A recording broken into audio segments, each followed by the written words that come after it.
Assalamualaikum warahmatullahi wabarakatuh. Selamat pagi anak-anak semua. Kembali bertemu dengan Ibu dalam pelajaran Bahasa Indonesia di Siti Herawati SPD di SMP Negeri 36 Medan.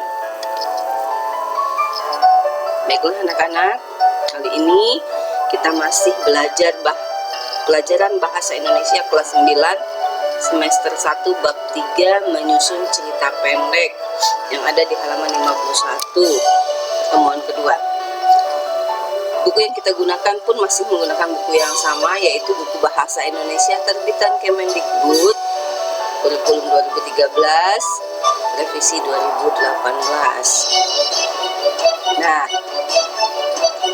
karya kita adalah menyimpulkan unsur-unsur pembangun karya sastra dengan bukti yang mendukung dari cerita pendek yang dibaca atau didengar. Dari kompetensi dasar 4.5 ini, maka kita memiliki tujuan pembelajaran, yakni menyimpulkan unsur-unsur pembangun karya sastra dari sebuah cerita pendek. Baiklah anak-anak, pada pembelajaran kali ini materinya akan kita bagi beberapa, yaitu materi hari ini menyimpulkan unsur-unsur cerita pendek. Nah, yang pertama, supaya kita bisa menyimpulkan unsur-unsur cerita pendek, pertama hal yang harus kita lakukan adalah menyimpulkan isi teks cerita.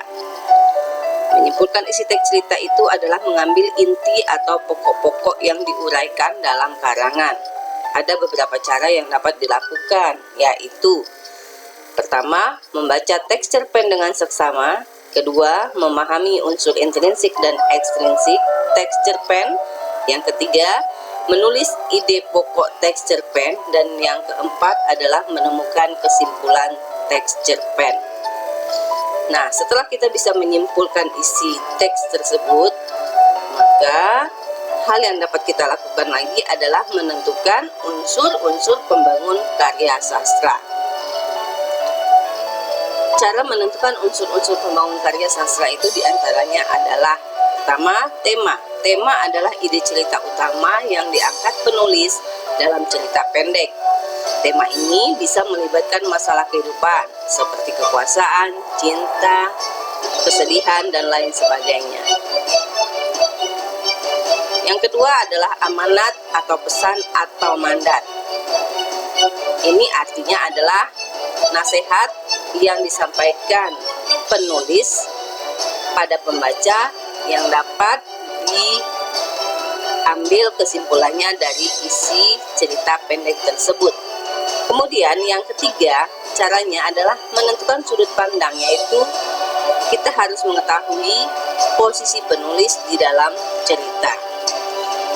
Seperti pada minggu yang lalu, bahwa sudut pandang ini bisa menjadikan pengarang sebagai tokoh utama, pemeran utama, atau tokoh utama pemeran sampingan. Kemudian yang keempat ada plot dan alur, yaitu jalan cerita berupa rangkaian peristiwa dengan hubungan sebab akibat dari awal sampai akhir cerita. Kelima adalah watak atau penokohan atau karakteristik tokoh-tokoh cerita. Yang keenam adalah latar, yaitu segala keterangan, petunjuk, pengacuan yang berkaitan dengan waktu, ruang, suasana, dan situasi terjadinya peristiwa dalam cerita. Ketujuh ada gaya bahasa. Gaya bahasa adalah bahasa yang digunakan si penulis dalam menguraikan ceritanya seperti apa. Kemudian yang terakhir ada konflik. Konflik adalah masalah atau pertikaian yang diungkapkan dalam cerita. Konflik ini berkaitan erat dengan peristiwa.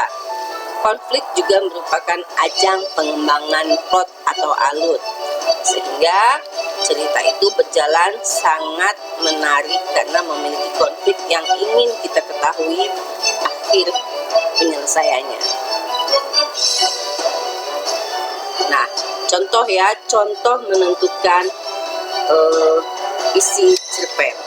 Ini tidak semuanya Ibu bacakan karena cerpennya terlalu panjang. Judul cerpennya adalah Selamat Jalan Piak. Hari ini tepat 1 tahun setelah itu, aku tidak bisa lagi bertemu dengannya. Seorang teman yang baik, cerita lucu dan apa adanya. Ya, dia adalah Alfiah, sahabatku, yang biasa kupanggil dengan sebutan Pia. Bagiku dia adalah sahabat terbaik yang selalu ada di saat aku susah dan senang, sedih juga gembira. Pertama kali kami berteman itu ketika kami masih kelas 2 SMP, tepatnya ketika pembagian kelas untuk para siswa baru kelas 8. Aku sekelas dengannya. Aku masih ingat bagaimana rupanya saat itu, dengan potongan rambut pendek sebahu dan poni yang rata. Dan juga cara bicaranya yang ceplas-ceplos itu sungguh membuatku tidak bisa berhenti tersenyum bila mengingat saat-saat kami culun dulu. Karena aku pun juga tidak kalah berbeda dengannya saat itu. Sangat polos juga lugu. Dan tidak kusangka, dari situlah persahabatan kami terjalin dengan begitu erat hingga detik ini. Her, kalau kamu udah lulus nanti, kamu mau kuliah dulu atau bekerja? Dan lain sebagainya ya. Nah, cerpen itu bisa kamu baca lengkap di link yang sudah Ibu sertakan di sana ya. Nah, hasil analisis dari cerpen di atas adalah A. Unsur intrinsik. Tema dari cerpen tersebut adalah tema persahabatan. Tokoh yang ada dalam teks cerpen tersebut adalah Hernita dan Pia, dua orang yang bersahabat baik. Yang ketiga, alurnya atau jalan cerita. Alur dalam teks cerita pendek tersebut adalah alur maju. Kemudian setting terjadi di sekolah, rumah Hernita, dan kantin. Sementara waktunya adalah siang hari dalam suasana bahagia, sedih, dan tangisan. Yang kelima ada sudut pandang. Sudut pandang dalam teks cerita pendek tersebut adalah orang pertama pelaku utama. Gaya bahasa yang digunakan oleh pengarang adalah gaya bahasa kehidupan sehari-hari. Sementara amanat atau pesan yang disampaikan dalam cerpen tersebut adalah persahabatan harus selalu dijaga dan sebaiknya harus menjaga kesehatan dalam kondisi apapun. Kemudian yang B adalah unsur ekstrinsik dari cerpen tersebut. Pertama, latar belakang masyarakat. Masyarakat ikut ke dalam cerita yang membuat sedih. Kemudian latar belakang pengarang, cerita ini termasuk cerita nyata yang mengisahkan kehidupannya bersama seorang sahabat yang meninggal dunia terlebih dahulu. Nah, itulah pembelajaran kita hari ini, dan peta konsep dari hasil pembelajaran kita hari ini adalah menyimpulkan unsur-unsur cerita pendek. Pertama, menyimpulkan isi teks cerpen. Kemudian yang kedua, menentukan unsur bangun teks cerpen. Menyimpulkan isi teks cerpen terdiri membaca dengan seksama cerpen tersebut, memahami unsur intrinsik dan ekstrinsik dari cerpen tersebut, kemudian menulis ide pokok cerpen, dan yang terakhir adalah menemukan simpulannya.